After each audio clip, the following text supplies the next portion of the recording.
Hey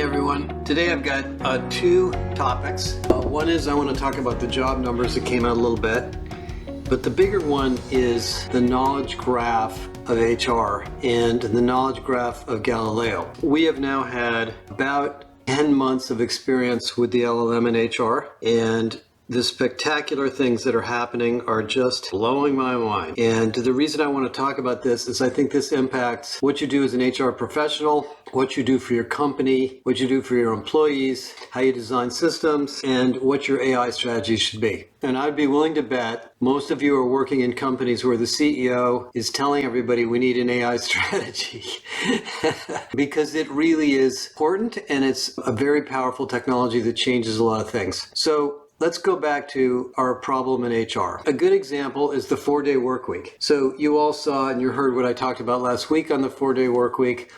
Let's suppose you read this article that says that Lamborghini has implemented a 4-day work week in their manufacturing plants, which they have, and your employees read it and some bunch of people say, hey, we should do that around here. And you're maybe the head of HR or the CHRO, or you're running HR for a plant, and you say, okay, let me look into it. And you start to explore what's going on. And I'm just using this as one example. I'll give you another example in a minute. And you say, all right, well, let's see.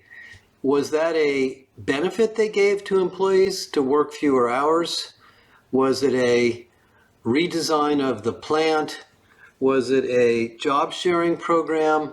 Was it a productivity improvement initiative they did? Did people work 10 hours for 4 days? Did they work 8 hours for 4 days and make less money? Did they make 8 hours for 4 days and make the same amount of money? What days did they work? How do they deal with scheduling? And you go through this mind thing where you start to figure out what are all the questions I need to ask to understand how to do this. And by the way, they're in manufacturing and maybe you're in retail or service, and so you're not sure if even the use cases are the same. This is the job we're in.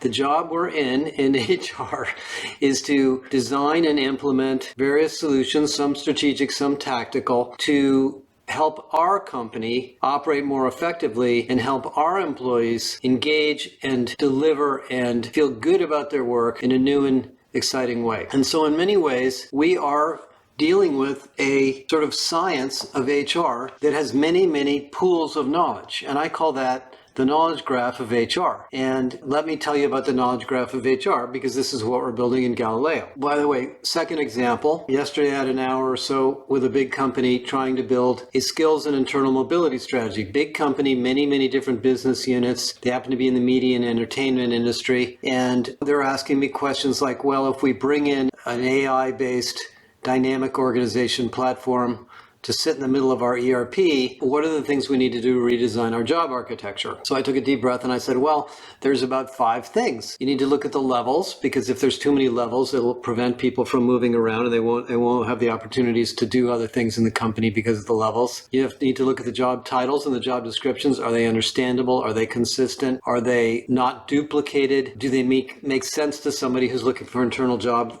that in a way that they will understand what the role is? Sometimes they do and sometimes they don't. I'll tell you, this is a big problem in healthcare where a lot of the jobs, say things like nurse, and they have a million different definitions of different kinds of nurses. I said the third thing is the skills and competencies. Some of the jobs in your company, the skills can be what I call professional skills, which means they can be inferred. Others are rigorous operational skills where you're not going to be able to take this job or this project or this opportunity unless you absolutely know how to run this machine or operate this part of the company or use this particular tool. So there's this issue of what skills matter. And then I said the next issue in the job architecture is, where are you trying to go? Are you redesigning the job architecture to promote mobility? Are you redesigning the job architecture to promote depth? Are you redesigning the job architecture to drive change or integration and save money? There's a bunch of business reasons why we improve mobility or drive skills-based talent strategies. And if you don't have some idea what you're trying to accomplish, you're going to have to make a lot of decisions that are going to be hard to make. and you can't boil the ocean. And the other thing I said to them is there's going to be parts of the company that you maybe don't want to spend too much time on because they're not really that important at this point. But all of them will be affected by the job architecture and this move to this skills-based, AI-driven technology platform approach to job sharing, mobility, gig work, new forms of careers, and so forth. And I told them, this is a big deal. It's going to take time, it's going to take years, and it's going to really change the company in a positive way. So having these decisions factored in around these business issues really matters. So, and then there's the question of what technology to use, what platform, what vendor, what industries do these vendors focus on, and so forth. So what I'm getting at is in both of these situations, and there's millions more, we've got to figure out, what is the design criteria for the thing we're trying to do? What is the implementation process or set of decisions we need to make around the company to implement this well? What are the tools, vendors, technologies that are going to play? Who can I use as examples in my industry or peripheral industries that I can learn from? What benchmarks do I need to know about how much to spend, how much this should cost? And what are the industry-specific issues that I'm going to run into that are very, very important in my industry that maybe my vendors or my consultants or my case studies and examples don't tell me? And virtually everything you do as a designer or a consultant or an advisor in HR or a business partner or even as a recruiter involves this process of figuring out through these what I call knowledge graph or pools of information what we're going to do next. Well, that's what we're doing in Galileo. I mean, we I've done this now for 25 years as an analyst and a researcher, and we've done extremely well with it. Now that we put it in Galileo, it's amazingly accessible to everyone. And the deep pools of knowledge that we have to reflect on in HR include all of the best practices. And you guys know we've done thousands of best practices and we've scored them against maturity models and analyzed them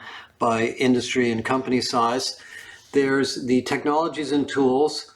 I mean, I think there's got to be 500 to 1,000 vendors that companies tend to use, but there's probably more like 5,000 vendors.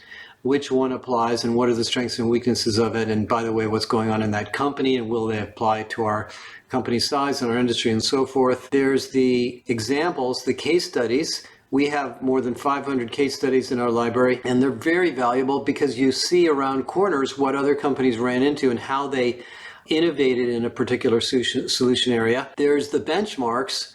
Well, how much money should we be spending on this? We know it's going to take time. Should we pour a whole bunch of money into something big and take the risk that it might not work out? Or should we start small and iterate over time? And what should the budget be? And what do other companies spend in this area? There's all these benchmarks. There's also labor and economic data. If we're going to do a big initiative to hire engineers out of universities, how much are we going to have to pay? What universities should we go to? What cities, countries, locations are going to be the best for this job, this fit?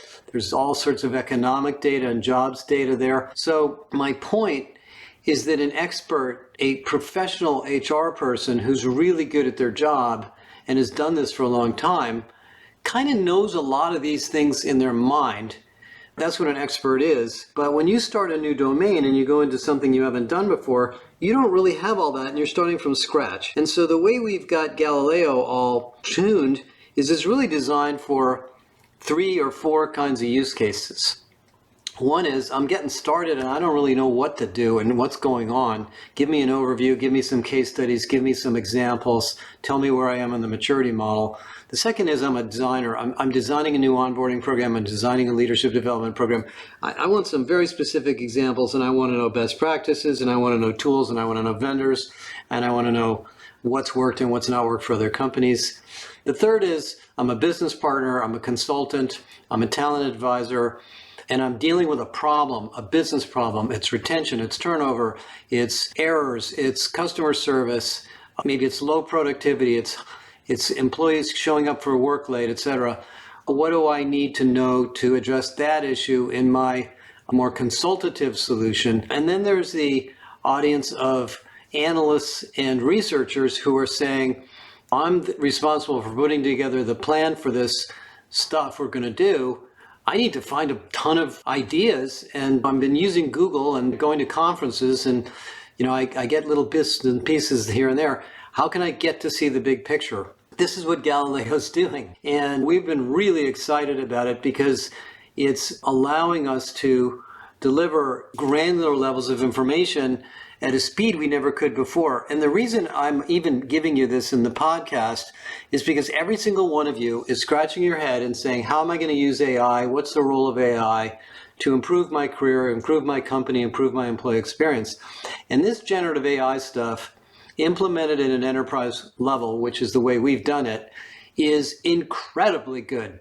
Now, it's not perfect, but it's really, really good. And a lot of the success is based on the data management. I had a good call yesterday with Donna Morris from Walmart and the AI system they built for their employees. She told me that the average call center agent who gets a question from an employee about benefits gives the employee the correct answer about 60 to 70% of the time. The AI agent gives them the correct answer 90 to 95% of the time, because the AI agent has the information and can see across all the benefit plans almost architecturally in a way that a human can't, and is more likely to give a synthesized view of the answer that's optimized for the employee's request than an individual who might not know a lot about this but know a lot about that. And that's what's going on in all of HR. We're all good at certain things, but when we're asked to solve a problem, we have blind spots because of what we don't know. And Galileo, amazingly enough, addresses that. We have had so much fun with this, and it's gone so well so far, that we're going to roll it out to all of our corporate members around sometime in February now. So we're really cranking along here. And then obviously we'll get lots more feedback. And the purpose of me telling you this is a lot of you are building AI strategies for your own company and you're trying to get agreement on what to do. I think we're at a point that we're going to be able to advise you on that very, very well. We're already working with 4 or 5 companies on their AI strategy. And of course, there's all the AI tools within the vendor market, which we're pretty up on most of them, not all of them. And one more thing about this knowledge management stuff. Knowledge management was really a bad phrase for a long, long time. I worked in lots of jobs in tech where we tried to build knowledge management things, search engines and stuff. But we're actually going to solve it now. Gen AI actually does knowledge management. If you organize the tools and information you have in the company well, the tools like Galileo will make them very available to experts, novices, people that are new, people that have rotated in and out in an amazingly effective way. One of the companies we're actually working with on Galileo is a large defense contractor who builds aeronautical and defense systems, and they're going to be using the same platform that we're using in Galileo to build a knowledge management system for their science and engineering. Because in many ways, if I think about HR, we're in a science. We have certain things that are proven, certain things that are not proven, certain things that are best practice, certain things that don't apply in different conditions. That's the way engineering is, by the way. If you're building a new battery for a car, you can't just kind of copy it out of a book. It depends on the voltage level, the geography of the car, the temperature and conditions, the size of the motor, a whole bunch of factors I don't even know. But every engineering problem, real engineering problem, has just as complex a corpus as the one we have in HR. So those of you that are working on AI strategies, you're going to have some interesting awakenings that maybe the tactical stuff you're working on to build a little training program or whatever it may be you're working on at a particular point in time, and I don't mean it's little, but it might seem small relative to everything else going on in the company, is actually an example of something else that's going on in the company where they're trying to redesign a product or understand a customer scenario or fix customer service or whatever. So this stuff is really interesting, and I just wanted to give you a little bit of my personal journey where we're going. Now, the second thing I want to talk about is the job market.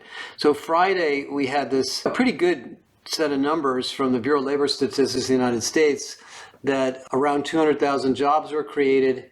A lot of jobs were created in healthcare. A lot of people in the auto industry went back to work when the strikes were over. That was 30 or 40,000 jobs. But the interesting thing about the data, and then the unemployment rate went down again to 3.7%, so it's still really low. But the interesting thing about the data is it really does reinforce the post-industrial age narrative we've been talking to you guys now about for several months, and that is the long-term labor shortage we're living through and we're going to live through, the number of workers in the United States hasn't gone up hardly at all. And you would think the way it used to work is when there's really low unemployment, more people go to work because there's more jobs and the wages are going up, but that's not happening. And some of the pundits think it's because people are depressed, they're in a bad mood about the post-pandemic environment, there's a bunch of issues with the politics and war and so forth, and so they're kind of cranky and they don't want to work, quiet quitting and all that. That's true. And there is a narrative you're going to read about in the predictions about the workforce that's very, very different than it used to be. And that's why things like the 4-day work week are going to happen little by little, because people are thinking about their jobs and their lives differently. But still, within the data in the BLS is the story that some parts of the economy are under tremendous demand for workers. And the one that struck me was healthcare, where there were 77,000 jobs created in 1 month. And that's expected to be half of the new jobs created in the United States for the next 10 years. Where are all those people going to come from? And the fact that the number of workers hasn't gone up hardly at all.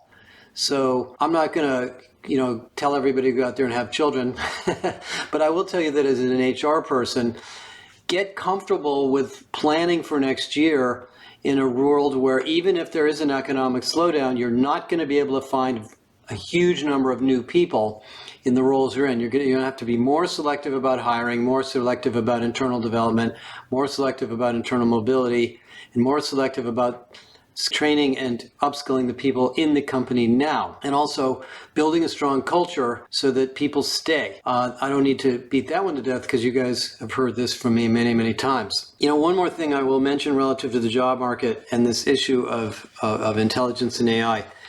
There's also a pretty big brewing issue of DEI and anti-Semitic practices and anti-Muslim behavior going on because of the war in Israel. And a lot of this falls in the laps of the head of DEI. And I think there is a political movement in the United States, in the right, to eliminate DEI as an initiative, but I would argue the opposite. I would argue that DEI is even more important now. Whatever you call it, you can call it the Chief Inclusion Officer or Chief Belonging Officer, whatever you want to call it.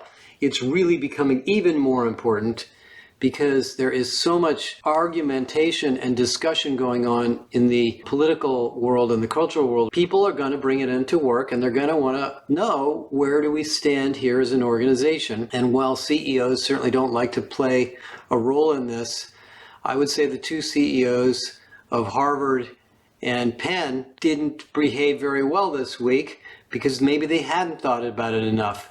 And one of the people in the company who is really good at thinking about these issues is the head of DEI. So I want to shout out a thank you and a great appreciation for the people that take those roles. They're very difficult roles. They're not always well supported by the rest of the organization, sometimes not by the CEOs either, but we need people to monitor and stay on top of these issues. AI will be one of the things that will come up, because if the AI is introducing bias, of course, the head of DEI is going to want to know why and what are we going to do about it. But anyway, we're entering a world where we'll probably have a lot of discussions about DEI. We're going to have a lot of discussions about labor unions. We're going to have a lot of discussions about the 4-day work week next year. And nicely enough, we're going to have generative AI to help us. Okay, so that's kind of a lot of musings today. We're going to be around over the holidays. I'm working on my predictions. I'll give you guys an update on the job market and some other interesting technology stuff next week. Have a great week, and I hope you're starting to chill out a little bit for the holidays coming up. Thanks, everybody.